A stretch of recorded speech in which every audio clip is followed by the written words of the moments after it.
Marcos 10, 17 a 27. E pondo-se Jesus a caminho, correu um homem ao seu encontro e, ajoelhando-se, perguntou-lhe: Bom mestre, que farei para herdar a vida eterna? Respondeu-lhe Jesus: Por que me chamas bom? Ninguém é bom senão um, que é Deus.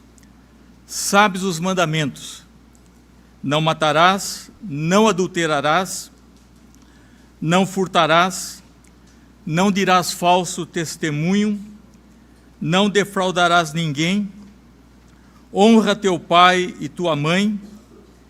Então ele respondeu: Mestre, tudo isso tenho observado desde a minha juventude. E Jesus, fitando-o, o amou e disse: Só uma coisa te falta. Vai, vende tudo o que tens, dá-o aos pobres e terás um tesouro no céu. Então vem e segue-me. Ele, porém, contrariado com esta palavra, retirou-se triste, porque era dono de muitas propriedades. Então Jesus, olhando ao redor, disse aos seus discípulos: Quão dificilmente entrarão no reino de Deus os que têm riquezas. Os discípulos estranharam essas palavras, mas Jesus insistiu em dizer-lhes: Filhos, quão difícil é para os que confiam nas riquezas entrar no reino de Deus. É mais fácil passar um camelo pelo fundo de uma agulha do que entrar um rico no reino de Deus. Eles ficaram sobremodo maravilhados, dizendo entre si: Então quem pode ser salvo? Jesus, fitando neles o olhar, disse: Para os homens é impossível, contudo não para Deus, porque para Deus tudo é possível. Podeis assentar-vos.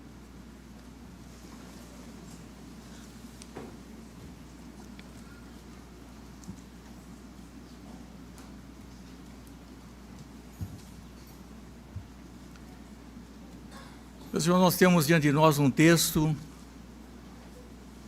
que fala sobre alguém muito admirável.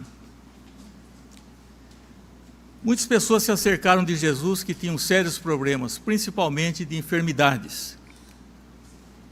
Aqui fala de um jovem, rico e conhecedor da lei, com profundo interesse religioso, com uma pergunta que normalmente não se faz. A pergunta é a seguinte: que farei para herdar a vida eterna? Que farei para herdar a vida eterna? Então Jesus, diante da saudação tão cortês, tão gentil, feita por esse jovem, dizendo: bom mestre, que farei? Jesus o trata de uma forma que nos torna perplexos. Jesus dá-lhe uma pequena repreensão, fala do decálogo e depois exige desse jovem um tremendo sacrifício. E diante desse pedido, ele se afasta, e aqui nós encontramos uma diferença fundamental entre o evangelismo moderno e a maneira como Jesus falava do plano da salvação, da vida eterna. Essa repreensão, bom mestre, na verdade, Jesus é bom. Nós dizemos isso constantemente. Mas às vezes nós dizemos também: nossa, aquela pessoa é um bom professor, é um bom médico, não só como profissional, mas ela é uma boa pessoa. Então, é um tratamento corriqueiro, é um tratamento comum, e nós precisamos tomar cuidado como adjetivamos, como nos dirigimos às pessoas, às vezes até exaltando-as, porque de que maneira vamos usar as nossas palavras quando nos dirigirmos a Deus, se as nossas saudações são sempre as mesmas, como se Deus fosse alguém que deve ser digno de toda reverência, e Jesus disse: bom, essencialmente bom, só há um, que é Deus, que é o Pai. Jesus percebeu que esse jovem estava disposto a tratar bem as pessoas, mas que ele não estava disposto a honrar verdadeiramente o caráter de Deus, o atributo da santidade e da bondade do nosso Deus. O motivo pelo qual Jesus assim procedeu, antes de responder à pergunta, o que ele teria que fazer para herdar a vida eterna, Jesus já o interpelou dizendo: por que você me chama de bom, quando na verdade bom é Deus?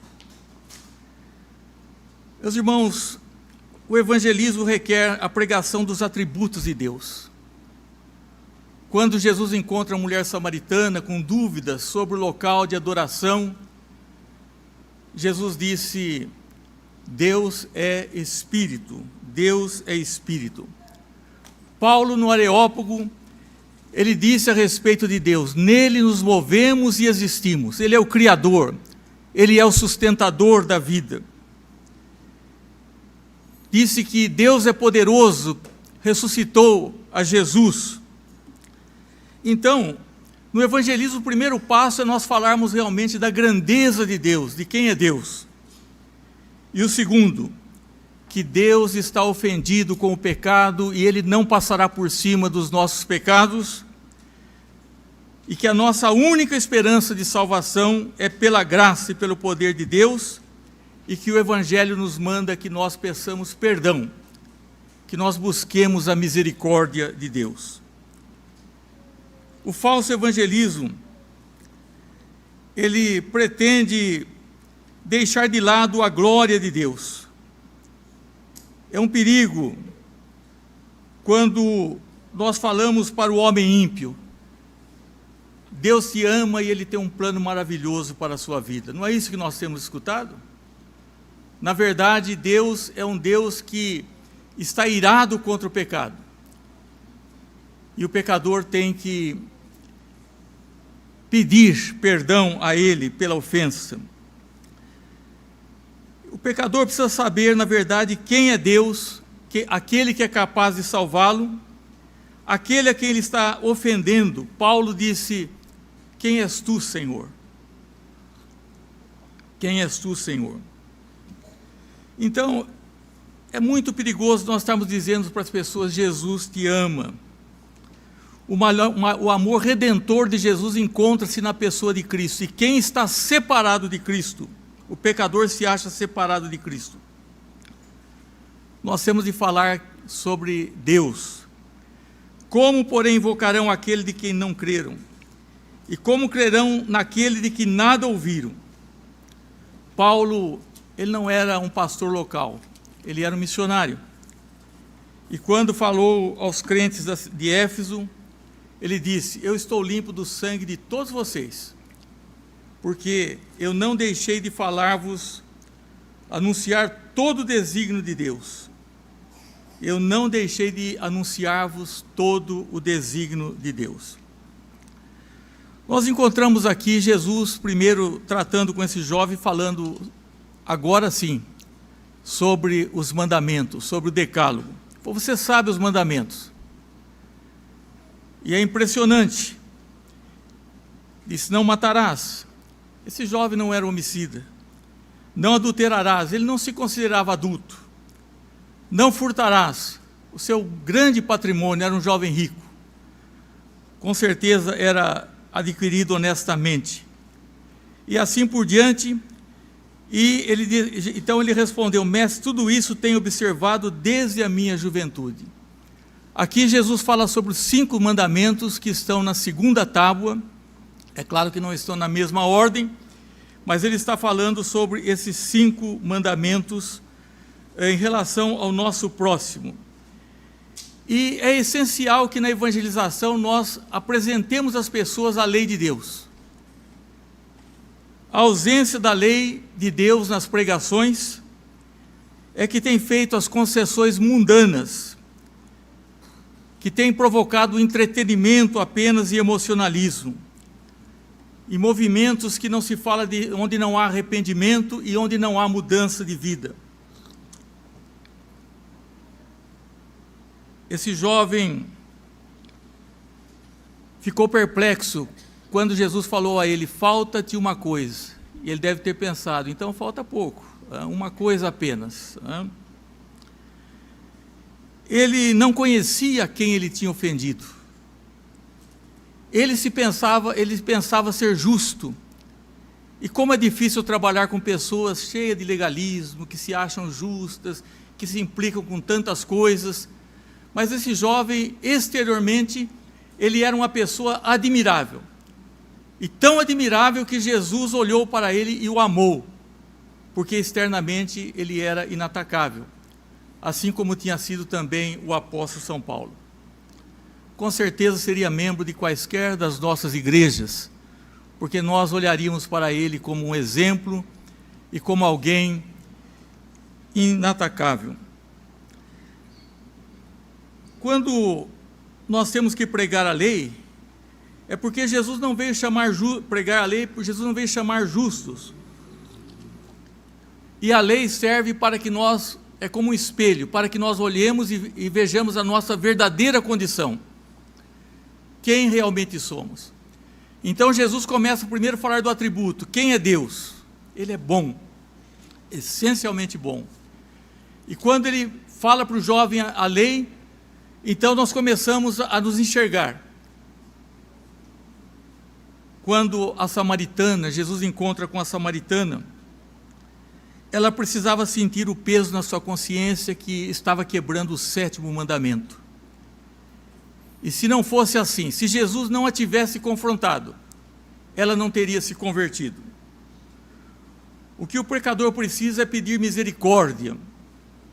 Agora, o conflito começa entre a lei e a graça, é que a lei não é um caminho de salvação. A lei serve para nos humilhar, para que então nós busquemos refúgio em Deus. A única esperança que nós temos é a salvação pela graça. Pela graça sois salvos mediante a fé, e isso não vem de vós, não vem de obras, para que ninguém se glorie. É inútil como norma para ganhar a aprovação de Deus, a lei. Mas nós não podemos jamais dizer que a lei não serve para evangelização. Ela não é inútil quando nós vamos falar. Eu estou convencido de que nós temos que confrontar as pessoas diante desse decálogo. Paulo, na carta aos Romanos, antes de falar de justificação pela fé e as doutrinas da graça, ele mostra que todos estão encerrados debaixo da lei e do pecado. É essencial mostrar ao pecador, porque debaixo daquele ar de santidade, daquela capa de santidade, existe um ódio e uma aversão a Deus. Nós nascemos assim. Então Jesus vai falar a esse moço sobre o 10º mandamento. Os 4 não são citados aqui de início, são citados 5, e ele vai falar agora sobre o 10º mandamento. Então o decálogo exige não apenas uma conduta externa, mas demanda pensamentos e intenções do coração. Se não quebramos exteriormente, nós quebramos interiormente os mandamentos. Paulo disse: a lei é espiritual. Aquele jovem se declarava justo. A pregação teria que tocar a sua alma. E quando Jesus disse a ele: vende tudo que tens e dá aos pobres, Jesus estava tocando no 10º mandamento que diz: não cobiçarás, não cobiçarás, que é um pecado invisível, nós não enxergamos. Mas pela primeira vez aquele jovem foi quebrantado, porque na verdade ele era um avarento. Ele era dono de muitas propriedades, aliás, as propriedades que o possuíam, não ele que possuía as propriedades. E Jesus tocou no mandamento fundamental: não cobiçarás. Ele era um jovem cobiçoso. Se Jesus dissesse a ele: dentre aqueles 5 mandamentos, tivesse incluído o 6º da segunda tábua, completasse a segunda tábua do mandamento, dizendo, não cobiçarás, ele diria, não, eu não tenho inveja de ninguém, eu não cobiço nada de ninguém, o que eu tenho, eu adquiri honestamente. Mas quando Jesus pediu que ele abandonasse todas as riquezas, na verdade, ele se reconheceu como um jovem avarento, um jovem cobiçoso, e que toda aquela aparência de alguém maravilhoso caiu por terra, porque ele não amava a Deus, ele amava simplesmente as riquezas. E por isso, ele se retirou. E Cristo não facilitou para esse pecador. Alguém poderia dizer, não, nós temos que apanhar esse jovem e trazê-lo para cá, porque senão a igreja não vai crescer. E olha, ele cumpre todos os mandamentos, ele é inatacável, que maravilha. Meus irmãos, nós precisamos recuperar o Evangelho de Cristo, para evitar essas loucuras que nós temos visto aí no mundo gospel. Então Jesus, depois que falou da lei, agora ele vai falar do arrependimento. Ele estava pronto agora para ouvir essa mensagem. Ao pedir que abandonasse, que vendesse os bens, ele estava apontando o pecado concreto da cobiça. Este é o verdadeiro arrependimento, quando há uma mudança de mente. Os cobiçosos devem apartar da riqueza. Paulo, ele disse, considero todas as coisas como perda para ganhar a Cristo. O jovem queria inverter as prioridades. Deus santo, a lei quebrada, e o Senhor manda que o jovem se arrependa. Mas é um ingrediente essencial ao arrependimento. E essa mensagem de arrependimento tem sido uma mensagem incomum. Às vezes nós falamos dos vultos, das características dos grandes personagens, né, da Bíblia ou da história. E a confissão apenas não é suficiente. Não podeis servir a Deus e as riquezas. Quem encobre os seus pecados não prosperará, mas o que os confessa e deixa, alcançará misericórdia. Provérbios 28, 13. Confissão apenas não basta. Eu sou pecador. É preciso arrependimento e abandono do pecado. É estranho que as pessoas não falem mais, os púlpitos não falem muito sobre arrependimento. O evangelista precisa usar a lei moral e revelar a glória de Deus ao ofendido. Muitas igrejas estão cheias, confessam ser cristãs, pessoas cristãs. Gostariam de ir para os céus. Que farei para herdar a vida eterna? Mas querem continuar na terra, servindo ao diabo. Quem não renuncia a tudo que possui não pode ser meu discípulo.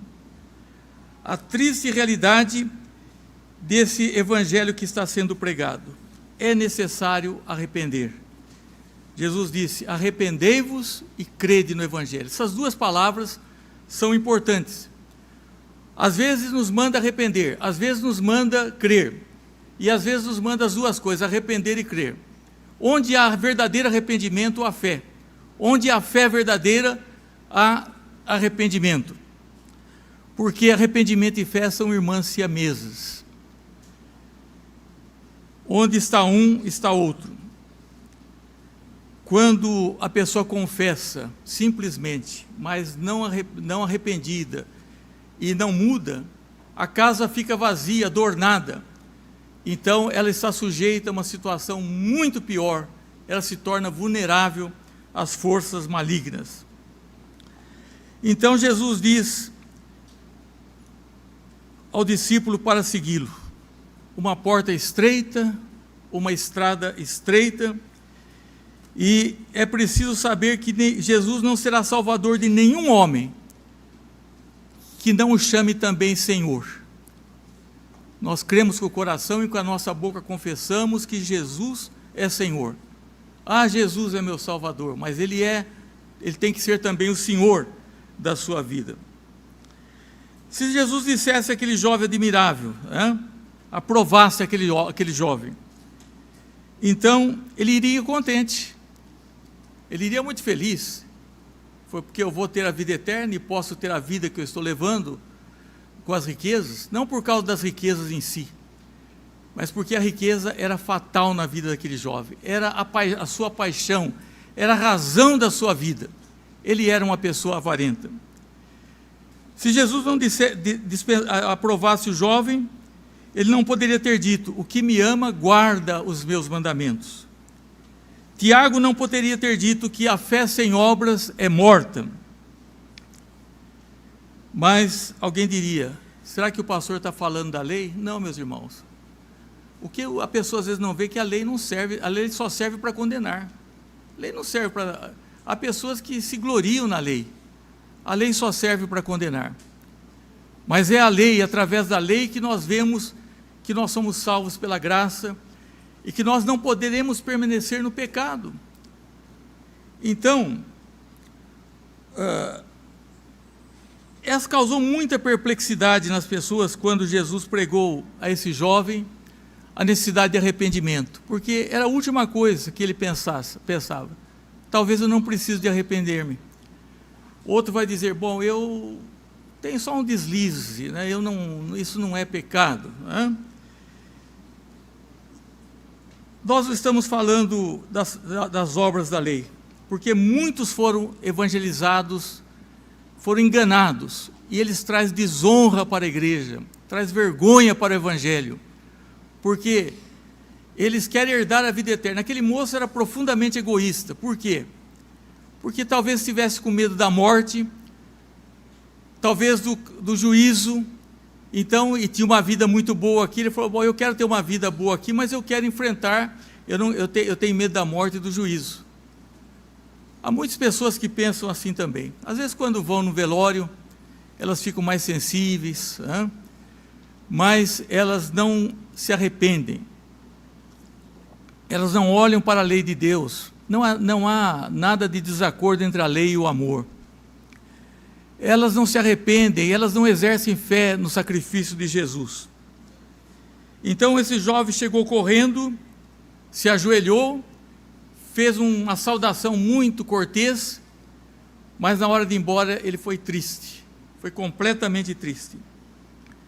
E por que ele foi triste? Porque ele não era capaz de se arrepender. E Jesus usou esse caso para instruir aos discípulos que eles experimentariam decepções. Às vezes uma pessoa muito boa, que nós julgamos boa, se afasta da igreja e todo mundo fica assustado, né? Mas não é possível. Jesus usa esse caso concreto para dizer que é possível, que nós não conhecemos o coração das pessoas, que pessoas que guardam alguns mandamentos não guardam o principal. E no caso desse jovem, talvez ele guardasse aqueles outros, mas ele, dentro do seu coração, ele era um moço invejoso, um moço avarento e problemático. Quão difícil é um rico entrar no reino de Deus, os que confiam na riqueza. Meus irmãos, eu fui missionário e me lembro às vezes que nós íamos em algumas casas no sertão que não tinham nem porta.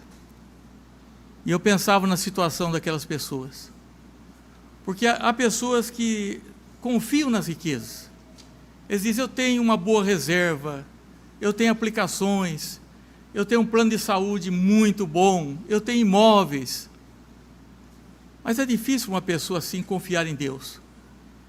Nós não estamos fazendo elogio à pobreza, mas há pessoas que têm tão poucas coisas, mas confiam em Deus, porque não tem todas essas facilidades que às vezes Deus permite, com bênçãos muito maiores do que aquelas que realmente nós precisamos. E Jesus disse: é mais fácil passar um camelo pelo fundo de uma agulha que entrar um rico no reino dos céus. Aí a pessoa fala: mas tinha uma portinha lá que o camelo fazia. Não, está falando aqui que é difícil mesmo um animal passar no fundo de uma agulha. E ele não está usando uma hipérbole, uma figura, ele está dizendo que é impossível. Mas não é só o rico, aqui no caso era o rico. É impossível para todos os homens. O homem está apegado ao adultério, a tantas coisas que ele não tem realmente condição. Os discípulos se assustaram e que era um ensino duro, e um ensino duro de aceitar, que acaba com a esperança do homem, porque aquele jovem sentiu que ele não poderia se arrepender, não tinha condições de arrepender. Isto não desanima, meus irmãos, o evangelismo, porque hoje é fácil, a pessoa, você aceita Jesus? Aceito. Então repete uma oração comigo. Não é fácil assim, não é dessa forma. O jovem necessitava de arrependimento e fé, mas era impossível o jovem vender tudo que tinha. Ele estava preso à sua natureza e escravidão. Se Jesus dissesse a ele, vende 50%, 10%, talvez ele fizesse isso. Muitas pessoas não seguem a Cristo porque não querem abrir mão de algumas coisas que estão aninhadas no seu coração, o orgulho e tantos outros pecados que não são tão visíveis, não são tão aparentes. Nós encontramos lá no livro do profeta Jeremias: pode acaso o etíope mudar a sua pele, ou o leopardo as suas manchas? Então poderíeis fazer o bem estando acostumados a fazer o mal? A pessoa está acostumada daquele jeito. Não vai mudar. Não vai mudar. Porque é impossível a pessoa voltar-se para Deus por si própria. Também fala daqueles que não nasceram da carne, esses sim, os quais não nasceram do sangue, nem da vontade da carne, nem da vontade do homem, mas de Deus. Porque a salvação é um ato de Deus, é um ato de Deus. E Jesus disse: ninguém pode vir a mim, se o Pai que me enviou não o trouxer, e eu ressuscitarei no último dia. Ninguém, nenhuma pessoa pode vir a Jesus se o Pai não o trouxer. E quando diz ninguém, é ninguém. Eu tenho encontrado pessoas que falam: não, Deus já fez a parte dele, agora cabe ao homem, o homem é que tem que fazer, porque tudo que Deus tinha que fazer, já fez. Como se ele não tivesse enviado o Espírito Santo para revelar a pessoa de Cristo, como se ele não tivesse que convencer, é um convencimento que vem de Deus, convencer o homem do pecado, da justiça e do juízo. Então, como se ele não tivesse que regenerar, dar nova vida às pessoas. Eu sei, a pessoa vai dizer: bom, receber a Cristo é um ato humano, mas como a vontade humana chega a receber a Cristo como Salvador? Se todo homem nasce com uma aversão e sentido de independência e ódio a Deus, a vontade, de acordo com a mente e as emoções, vai desprezar a reconciliação com o Criador. Lutero, tratando desse assunto da vontade humana, ele tem um livro chamado A Escravidão da Vontade. Nós já nascemos escravos, nascemos mortos em pecados e delitos. O morto não reage, diz assim: ele nos deu vida, somente Deus pode dar vida. Então a pergunta: quem pode ser salvo? Quem pode ser salvo? Os discípulos falaram: não tem jeito então, porque se esse moço, dessa forma, que a gente olha e fala: nossa vida, né? Não pôde ser salvo, quem pode? Então Jesus respondeu: isso é impossível para os homens. Não é só no caso da riqueza. A riqueza é uma das coisas que mais prende as pessoas. Tem pessoas que são maravilhosas, mas ainda o coração está preso às riquezas deste mundo. Mas para Deus tudo é possível. Para Deus tudo é possível. Então, esse jovem só poderia receber se Deus tirasse o coração de pedra e colocasse um coração de carne. E essa é algo que só Deus pode fazer. Todo arrependimento é pessoal, sim, mas é necessário que haja uma mudança no coração que só Deus pode fazer. Não havia uma força externa para impedir aquele jovem. O que o impedia era o seu coração maligno, embora sua aparência fosse notável. A única esperança é pedir que Deus faça aquilo que o homem não pode fazer. O jovem rico estava morto em delitos e pecados, na sua cobiça. O evangelismo tem que basear na dependência de Deus, tem que ser na dependência de Deus. Eu posso raciocinar, trazer aqui uma exposição bem lógica, eu posso pedir, eu posso fazer um apelo, mas eu não tenho que confiar no meu interlocutor naquele, eu tenho que confiar em Deus, na vontade soberana de Deus. É a única esperança. Então, é como Jesus falou para Lázaro, Lázaro estava morto, sai para fora. E nós estávamos mortos também nos nossos delitos e pecados. E Lázaro saiu para fora porque foi chamado por Deus. Nós não sabemos quem são os chamados e quem não são, nós pregamos. Há pessoas que vão sentar-se no banco da igreja a vida toda, mas nunca vão fazer uma pergunta como fez o etíope. O que me impede de ser batizado? O que impede é o seu coração ainda que não foi transformado pelo Espírito Santo. Mas o que eu posso fazer? Clame a Deus por misericórdia, peça. Jesus diz, aquele que vem a mim eu não lançarei fora.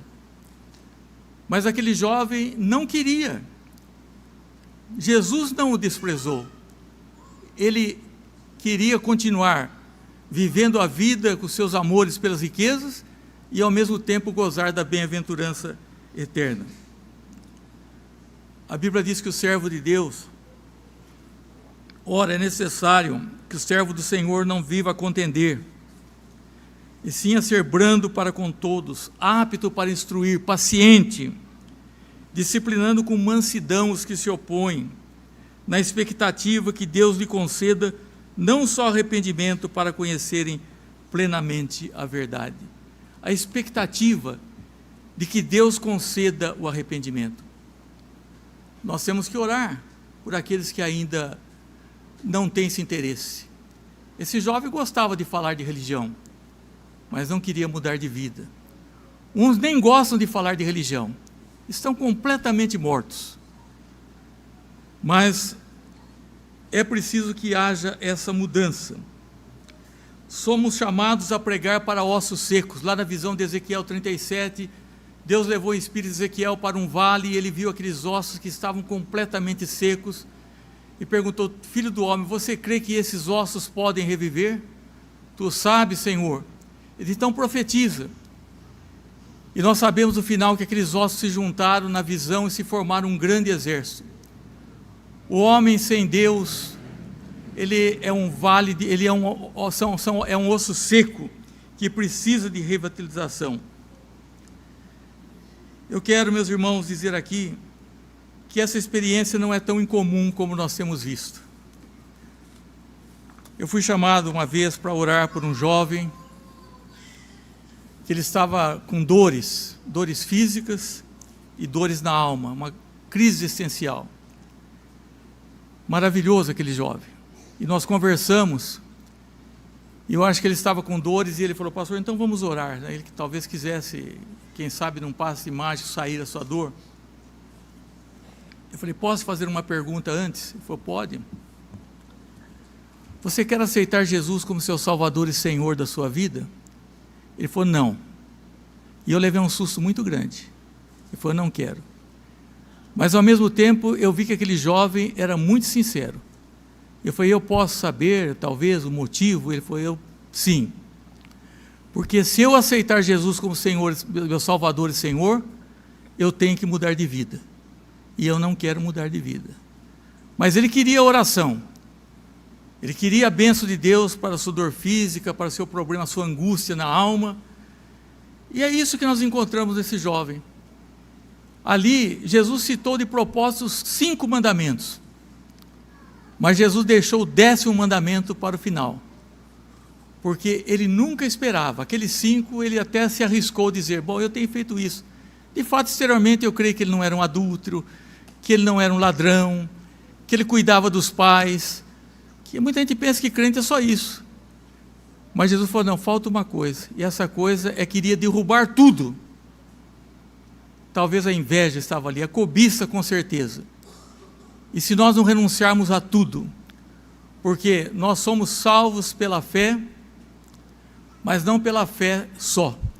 Nós somos salvos pela fé que é acompanhada de obras. As obras são consequência. Muitas pessoas se enganam com Tiago e dizem que Tiago ensina a salvação pelas obras. Não.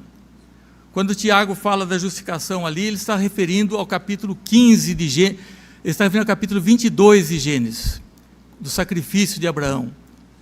Quando Paulo fala da justificação pela fé, ele está se referindo ao capítulo 15. Abraão foi justificado quando foi chamado e creu. Quando ele sacrifica o filho, ele exterioriza aquilo que era a sua crença. Ele está ali, as obras estão produzindo ali o fruto, mas ele foi justificado sem as obras, lá no capítulo 15 do seu chamado. Nós não somos salvos pelas obras, meus irmãos, mas os frutos, eles precisam aparecer. Nós não podemos deixar de apresentar a lei para as pessoas e para nós mesmos. Nós temos que olhar para a lei e falar, nossa, se depender disso eu estou perdido. Eu não posso continuar, eu tenho que crescer no caminho de santificação. Eu preciso crer. Primeiro eu preciso me arrepender, eu preciso crer. E eu preciso ser batizado. Eu preciso tomar uma atitude na minha vida. Por quê? Porque essa pergunta ficaria no ar: como eu vou herdar a vida eterna? Talvez você pense que hoje não seja importante isso. Não estou pensando na vida eterna. Mas quando você sabe que um amigo ficou doente, ou quando você ficou doente, quando alguém próximo de você morreu, você leva aquele impacto. E daí não é possível nós vivermos no pecado e querermos morar com Deus. Esse jovem queria as duas coisas. Queria usufruir de tudo aquilo que a riqueza poderia lhe proporcionar nessa vida. E queria também morar nos céus. O pecado dele é um pecado fundamental. Talvez seja igual lá de Gênesis, o pecado da cobiça. E por isso que a Bíblia diz sobre tudo que deves guardar. Guarda o teu coração. Filho meu, dá-me o teu coração. Amarás o Senhor teu Deus de todo o teu coração, de todo o teu entendimento, com todas as suas forças. O Evangelho não é só entretenimento. Não são igrejas que não pregam mudança de vida, mas que é apenas, às vezes, um espetáculo. Não, nós temos que pregar a lei de Deus, pregarmos o arrependimento, a fé em Jesus, a mudança de vida e realmente amarmos a Deus de todo o nosso coração. E essa é uma obra do Espírito Santo de Deus em nós, porque a nossa vontade é muito complicada. Ela não nos ajuda, mas quando nós nos abrimos para Deus, Ele age em nós. Que Deus abençoe.